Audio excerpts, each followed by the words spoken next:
Hola, buenas tardes.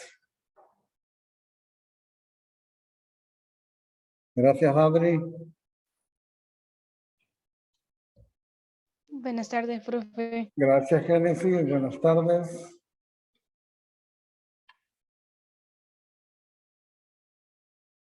Vale, buenas tardes. Katy.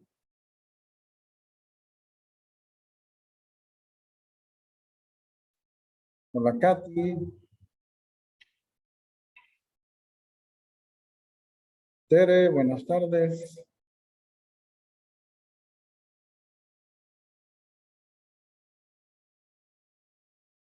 Muchas gracias, Daniela. Buenas tardes. Ok. Muy bien. Buenas, Dani. Buenas, Marian. Ivonne. Milagro. Leiva. Katy. Casey. Bueno, buenas tardes a todos y todas. Bienvenidos y bienvenidas a la última jornada de la semana y a la última jornada de geo de esta semana también, ¿eh? Vamos a trabajar ya la parte que nos corresponde esta semana y para ello, pues así rapidito comparto el material que vamos a utilizar. Recuerden chicos, todo este material usted lo puede encontrar perfectamente en el Drive o en la página del colegio, ¿eh? Usted ingresa, baja las guías y ahí va a encontrar todo el material relacionado con las clases. También les dije que les voy a colocar el PDF donde esté todo, pero por el momento pues solo está ahí. Posiblemente el fin de semana lo voy a bajar, lo voy a escanear para tenerlo todo de una sola vez. Así es que vamos a ver, necesito compartírselos así rapidito. Por aquí está. Ok. Clase 2. Nuestra clase de hoy, de esta tarde,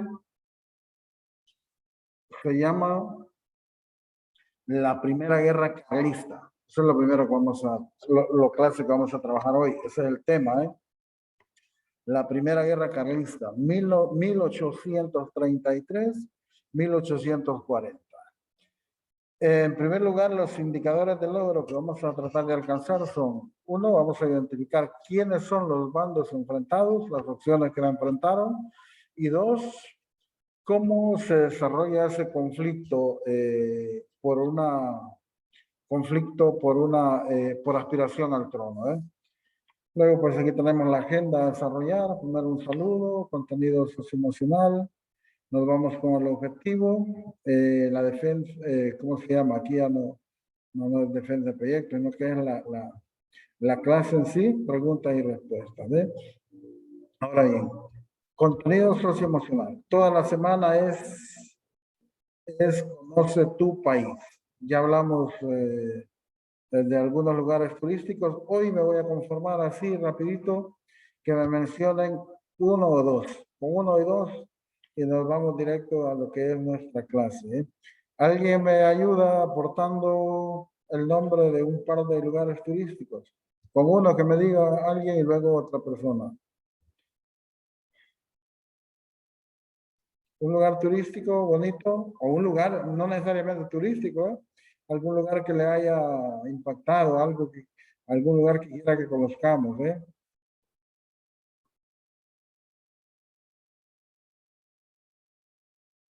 ¿Hola? ¿Quién se atreve a romper el hielo?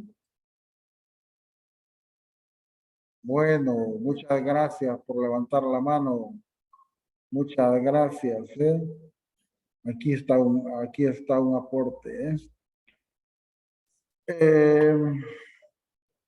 Vamos a ver. Nos dice la señorita Xochitl, lago de Coatepeque. Sí, muy bello, muy precioso el lago de Coatepeque, Xochitl. Muchas gracias, por compartir ese lugar muy exótico, muy bonito. ¿Alguien más? ¿Otro lugar que sea bonito? Vamos a ver, aquí viene otra participación. Casey, el Tunco.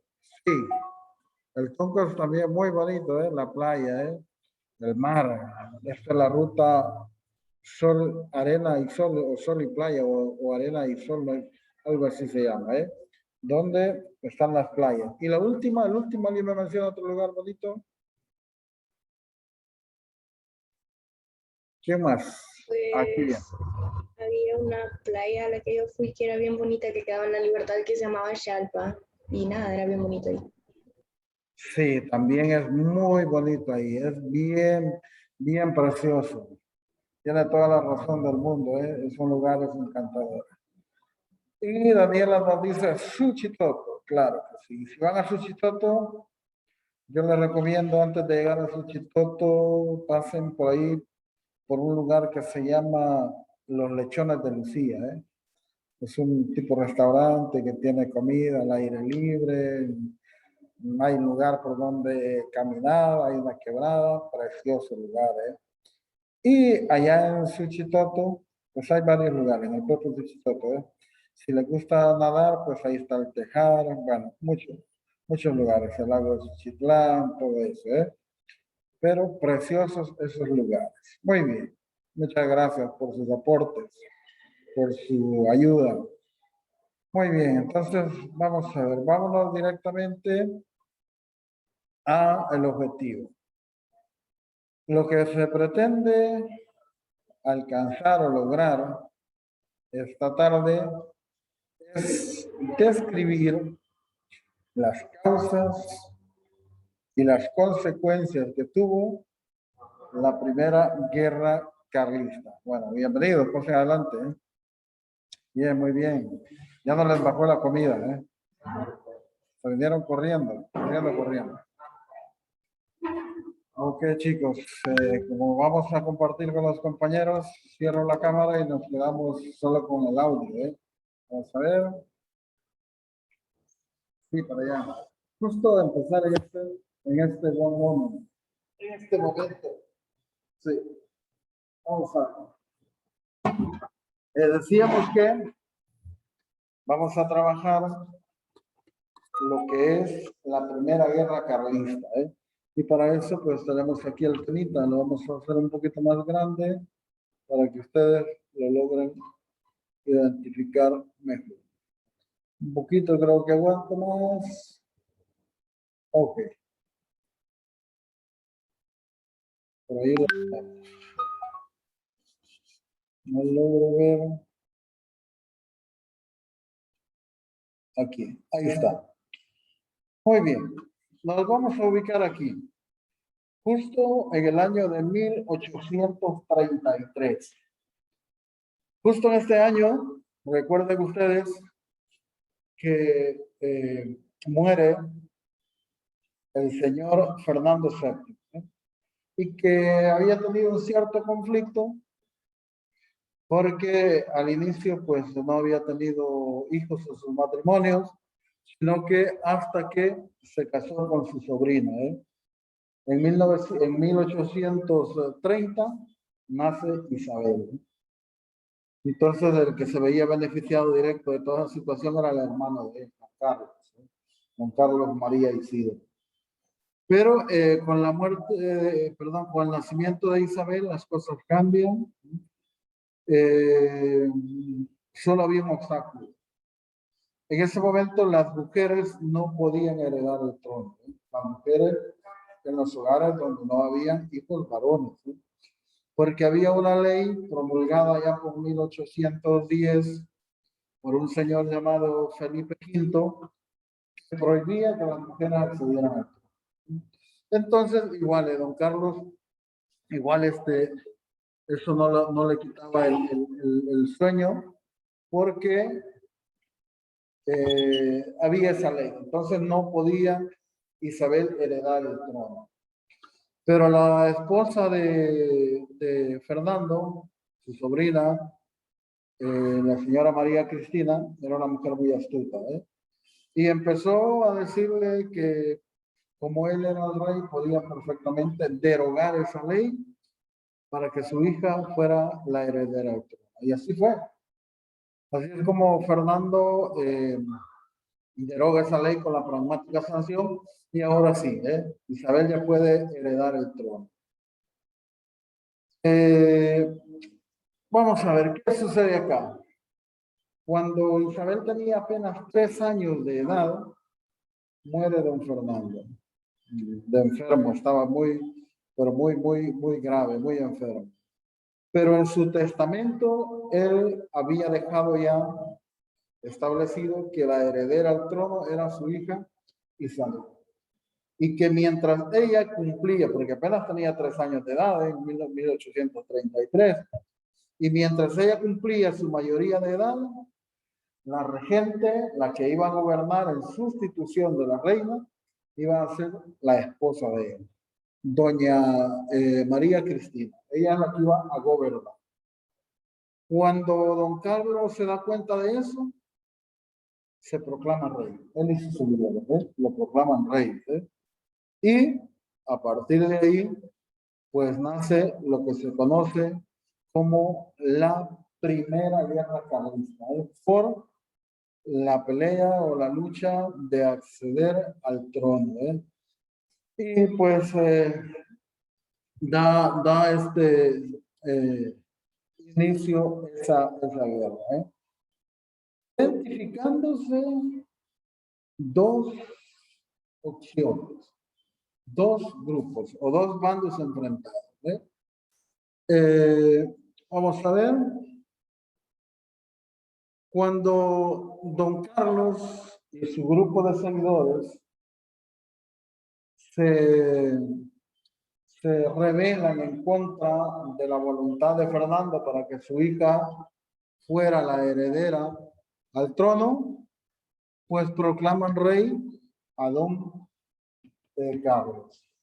Pero don Carlos es rey defendiendo la ideología absolutista, la que se implementó en España a partir del año 1700 con el señor Felipe V. Recuerden que esa es una forma de gobierno que en ese momento estaba en Francia, y que es el rey el único que tiene el poder absoluto de todo. Y que a ese modelo de gobierno absolutista se le conoce con el nombre de el antiguo régimen. Entonces, ¿qué pasaba acá con los seguidores de don Carlos? Lo que ellos pretendían era que la sociedad española tuviera nuevamente los privilegios del antiguo régimen, como cuáles, los que tenían las grandes familias élites no pagaban impuestos, eran dueños de las enormes propiedades, y ahí pues también se iban incluidos en ese grupo el clérigo, la iglesia. Así es que a partir de ese momento hay un enfrentamiento a lo largo de esos 7 años, convirtiéndose prácticamente eso en una guerra civil que enfrentaba dos bandos. Uno, los de don Carlos, que eran denominados carlistas, y que defendían a capa y espada lo que es el antiguo régimen, o sea, el absolutismo. Y la otra corriente, el otro grupo, eran los isabelinos. Estos prácticamente lo que buscaban era reformas a ese régimen para abolir todos los beneficios que tenían en ese momento las clases sociales de ese momento. Veamos entonces poco a poco cada uno de esas dos corrientes ideológicas. Empecemos primero con el carlismo. Veamos qué pasa acá. Repito lo que comentaba anteriormente. El carlismo tiene como principio fundamental la defensa ideológica de lo que se conoce como el absolutismo, o sea, el antiliberalismo. Eso prácticamente estaba recogido en lo que es una ideología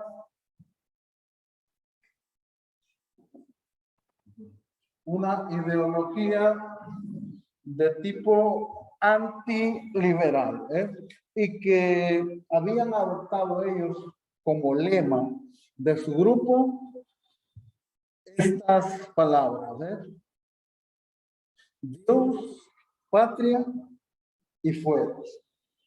¿Por qué lo habían adoptado ellos?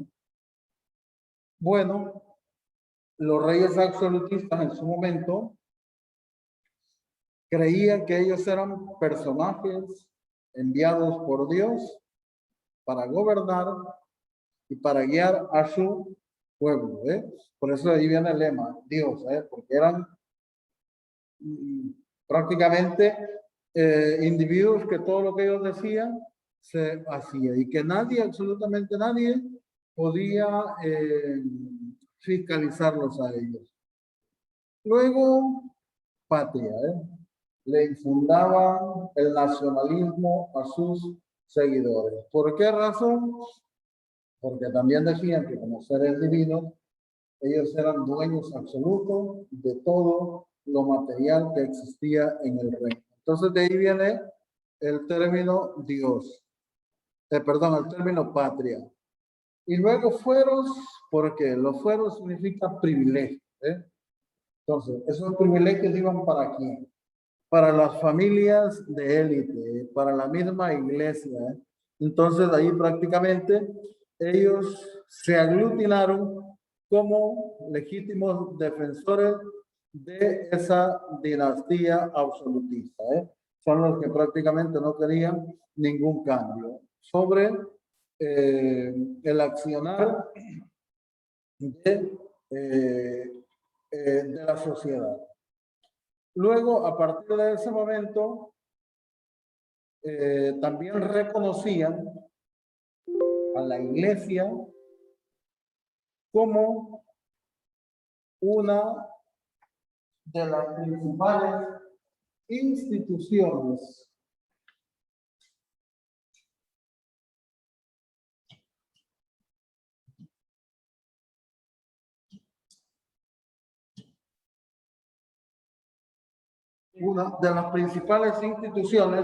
defensoras de el absolutismo. Ahora sí, pero se veía toda pálida. Ok, vamos a ver. Vamos a ver aquí como que pasamos acá. Bien. ¿Quiénes eran los grupos sociales que apoyaban en ese momento al absolutismo encabezado por don Carlos y denominado ese grupo como los carlistas? Pues tenemos que la gran mayoría del clero, pero no cualquier miembro del clero, no los sacerdotes, no los frailes, sino que a nivel de las jefaturas, a nivel de los obispos, a nivel del Papa.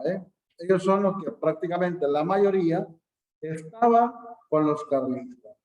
Pero aparte del clero, también había una buena parte de la pequeña nobleza agraria, de aquella gente que tenía sus posesiones en el campo. A partir de ahí, de ese momento, se empiezan a cobrar fuerza también en las zonas rurales, sobre todo en el norte de España, como por ejemplo País Vasco, en Navarra, la parte de Cataluña, en Aragón y algunos así esporádicas partes de Valencia. Ahora, muchas de estas personas que posteriormente se fueron adheriendo a la causa carlista, pues simple y sencillamente eran pequeños propietarios de tierras agrícolas que en algún momento se habían vuelto, se habían visto afectados y habían terminado siendo pobres. Luego, posteriormente, pues lo que ellos tenían miedo, o a lo que ellos tenían miedo, este grupo de personas, es que al llegar los liberales con la reforma, les quitasen las tierras que ellos tenían en ese momento y terminaran aún más pobres de lo que ya estaban en ese momento. Vamos a ver. Bueno, ya habíamos dicho que la iglesia jugó un papel fundamental en este papel. Eso es con relación a los grupos o al grupo carlistas, al que apoyaban a don Carlos. Era el clero, la nobleza, los campesinos, sobre todo los de la parte norte de España, los que apoyaban a don Carlos.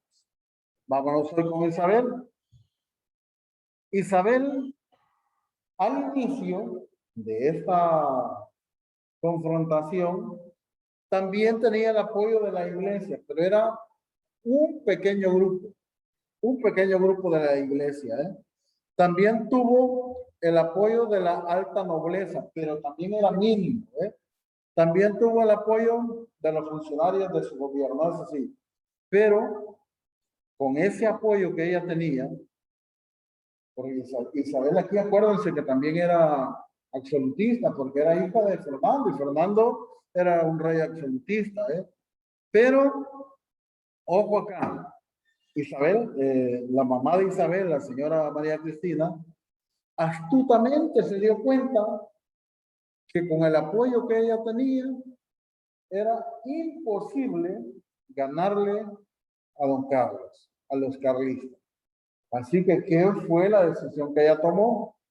Fue de adherirse o de agregarse a los liberales. Ahora sí, cuando doña Cristina se agrega a los liberales, ya tiene mayor poder, mayor capacidad para enfrentar a los carlistas. Y de esa manera, pues luchar para llevar a cabo reformas que pretendían ponerle fin al absolutismo o al antiguo régimen como se conoce. O sea, preguntas hasta acá, preguntas. No sé si me los he enchivolado, Preguntas con las dos opciones enfrentadas, Lo que me interesa acá de esta parte es quiénes eran los dos bandos y quiénes apoyaban a ambos bandos y cómo terminó Isabel. ¿Preguntas acá? ¿Preguntas? ¿Preguntas en casa? Hola, hola, en casita. Todo claro. ¿Todo claro? Sí, profe. Ok, de acuerdo. Bueno, ahora fíjense lo que pasó acá. Esto es sumamente importante. ¿Cómo estaba compuesto los grupos que apoyaban a don Carlos? Si ustedes ven el gráfico, esta parte anaranjada, lo mayor, o aquí estaban ubicados todos aquellos que tenían empleos o actividades de tipo agrícola y ganadera. Eran un 44.1 casi de la población. Aquí estaba la mayoría. Luego en la parte moradita, aquí estaba los que se dedicaban a la producción de artesanías a la industria, un 10.7. Luego los propietarios de los terrenos, de los territorio, era esto verde, 5.6. Luego los profesionales, un 5.0, lo azul. Los asalariados, un 4.5. Los comerciantes, era un 4.3. Los empleados era mínimo, aquí una media rayita, era el 0.7%. Y los sin oficio, los que no se dedicaban a nada, era la gran minoría, apenas el 0.18%. Ahora, también había un sector que no se había declarado con su inclinación hacia eso, a esta ideología. Eran el 24.8% de la población. Bien. Bien, bien. Veamos lo siguiente. Ahora bien, fijémonos qué sucede acá. Eso es identificando los dos grupos que estaban enfrentados con los apoyos que recibían. Pero inmediatamente también eso pasó a lo que se conoce como el desarrollo del conflicto armado. Don Carlos no contaba con un ejército profesional. Él no tenía un ejército entrenado. No era un ejército regular, sino que para poder combatir lo que hizo fue organizar pequeños grupos de la población armándolos, lo que se conoce como los famosos grupos guerrilleros. Él utilizó una táctica de guerrilla. 3, 4 personas de la población armados llegaban donde estaban el ejército regular de Isabel, lo balanceaban todo, le pegaban le hacían bajas, se escondían, se iban rápido y pues de esa forma don Carlos iba ganando terreno. Sobre todo, prácticamente su ubicación, su accionar, su territorio era al norte de España. Ellos ocupaban más que todo las zonas montañosas de Navarra, de País Vasco, del norte de Castellón, en Aragón, los Pirineos, toda esa parte norte que es llena de montañas, llena de rocas, llena de todo, es lo que ellos ocupaban. Y como resultado de todo eso, se puede identificar en esta guerra, en esta primera guerra carlista, el apoyo internacional de los países. A don Carlos, o sea, los carlistas, los apoyaron países como Rusia, Prusia y Austria, a quienes les enviaron dinero y armas. Repito, Rusia, Prusia y Austria, a quienes le colaboraron con dinero y armas. Mientras tanto, a Isabel le apoyó Gran Bretaña, Francia y Portugal. Ahora tenían una lucha en común, ambos o esas potencias eran anti-absolutistas y lo que pretendían era implementar una serie de reformas moderadas en España a través de la política liberalista. Ya en el desarrollo del conflicto se identifican dos fases. La primera fase va de 1833 a 1835. Esta fase, más que todo, es de victorias de los carlistas, por la ubicación en las montañas. Entonces venían y empezaron a ganarle a Isabel. El gran protagonista de estas batallas era un general llamado Zumalacárregui. Era el mejor estratega que tenían los carlistas. Y empezaron a ganar terreno al norte de España, hasta que intentaron tomarse la ciudad de Bilbao. Y ahí no pudieron.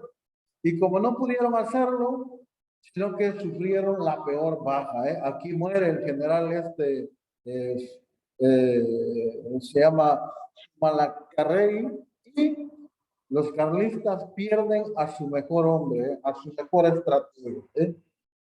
Luego, pues, empieza una serie de campañas yendo a las principales ciudades de España, a Madrid, hasta el sur, pretendiendo conquistarlas, pero no pueden. Así es que nuevamente regresan a las montañas, ¿ves? Y allí pues empiezan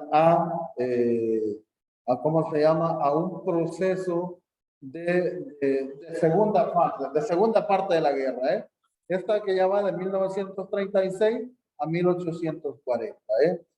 Como habían perdido en la primera etapa a su mejor militar, a su mejor estratega, los carlistas, en la segunda etapa las cosas cambian, ¿eh? Aquí el principal protagonista de todo era otro general, pero ya este general era de los isabelinos, ¿eh? Un general de apellido Espartero, ¿eh?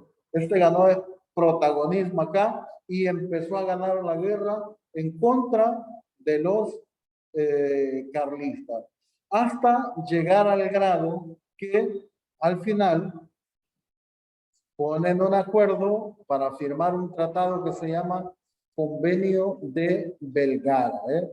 Ese convenio pone fin a lo que es la primera guerra carlista, ¿eh? Y establece que los oficiales carlistas pasarían a integrar el Ejército Nacional de Isabel, ¿eh? Pasan todos, ¿eh? Prácticamente la guerra se termina. Solo se queda un militar del lado de los carlistas en esas montañas, uno de apellido Cabrera. Él siguió luchando, ¿eh?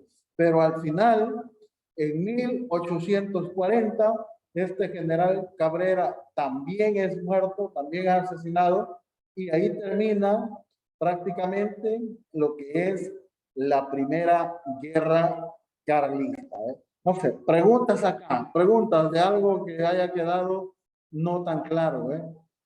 Preguntas sobre la primera guerra carlista, ¿eh? ¿Quiénes se enfrentaron y cómo se desarrolló? ¿Dudas acá? ¿Preguntas? No, tengo una duda del tema, pero quería saber si la presentación va a estar en algún lado.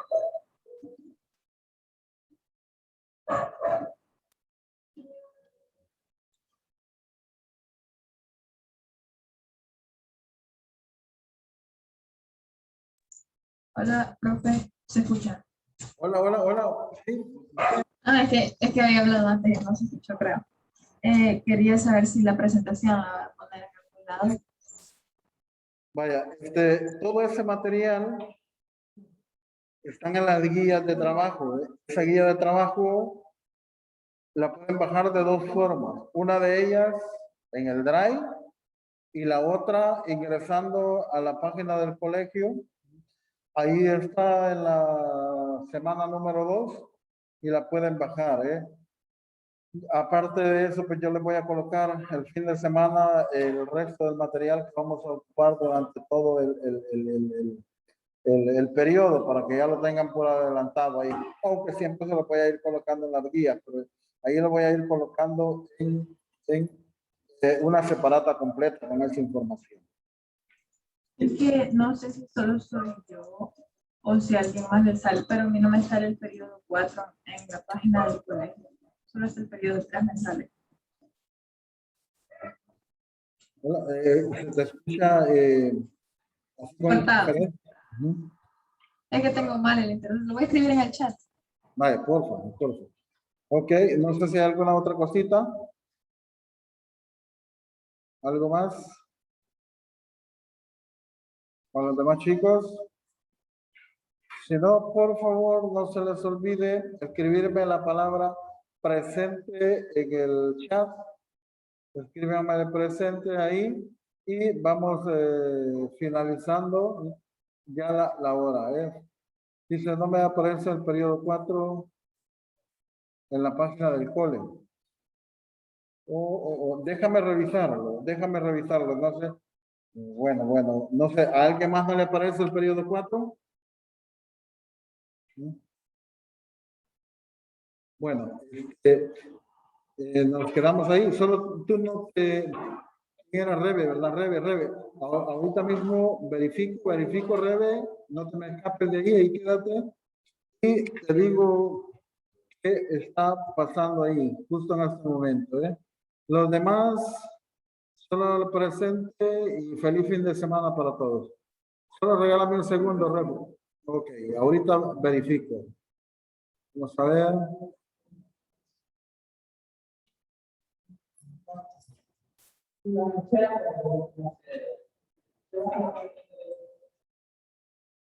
Y Josué que ellos se quedaron que les bajara la comida. Sí, ya es hora. Estamos ahí. Hasta ahí nomás. Ahí. Gracias, feliz fin de semana hoy. Para que les vaya bien. Ok. Déjame, solo reviso así rapidito.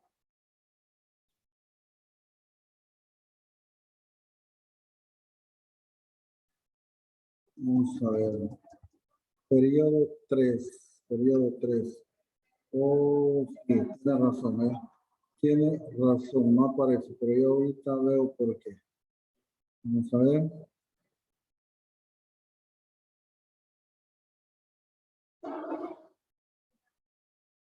Vamos a ver por qué no aparece, pero sí tiene. Vaya, Rebe, ¿Sí? sí tiene razón, ¿eh? Acabo de ingresar como estudiante y no aparece. Ya, dame unos 5 minutos, yo lo arreglo y puedes ingresar para que puedas accesar a ese material que está ahí. ¿Sí? Ok, profe. Sí, está bien. Muchas gracias. Muchísimas gracias, por avisarme, ¿eh? Feliz Feliz tarde. fin de semana, profe. Gracias igual.